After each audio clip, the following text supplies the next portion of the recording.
তাহলে ইলেকট্রনটাতে যে ভিএসিপিআর যে ভ্যালেন্স বন্ড থিওরি বা লুইস ডট স্ট্রাকচার থিওরি যেটা আছে, তা সব জায়গায় ইলেকট্রনটাকে পার্টিকেল ধরেছি, ইলেকট্রনের ডুয়েল প্রপার্টি ধরেই নিই। তার মানে সত্যি কি মানে আমি এক্সপেক্ট করতে পারি যে সবই বলে দেবে? ওভার এক্সপেকটেশন হয়ে যাবে না? তাহলে VSEPR, hybridization, Lewis theory, any other theory other than molecular orbital theory has only considered the particle property.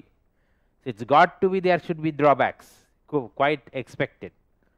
Only molecular orbital theory has taken electron to be particle as well as wave.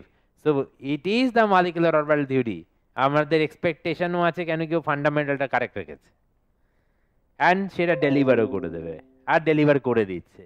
তাহলে কাল থেকে কেউ যদি জিজ্ঞেস করে why MO theory is the best, বলে দেবে বাকি সব থিওরি ইলেকট্রনটাকে পার্টিকেল ধরেছিল, খালি মলিকুলার অরবিটাল থিওরি ইলেকট্রনটাকে ডুয়াল ধরেছিল, particle and as well as wave. তাই জন্যই মলিকুলার অরবিটাল থিওরি থেকে জেনারেটেড রেজাল্টসগুলো is more closer to the nature. Is it clear?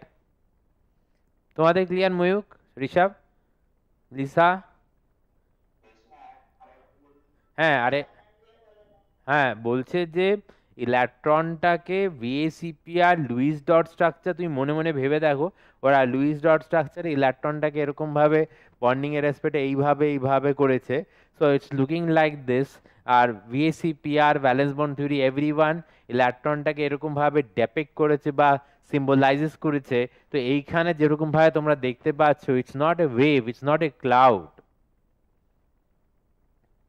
is just a particle, because I can pinpoint এই তো দেখো electron, এই যে তৃষাকে বলছিলাম এটা কি, এই তো ইলেকট্রন।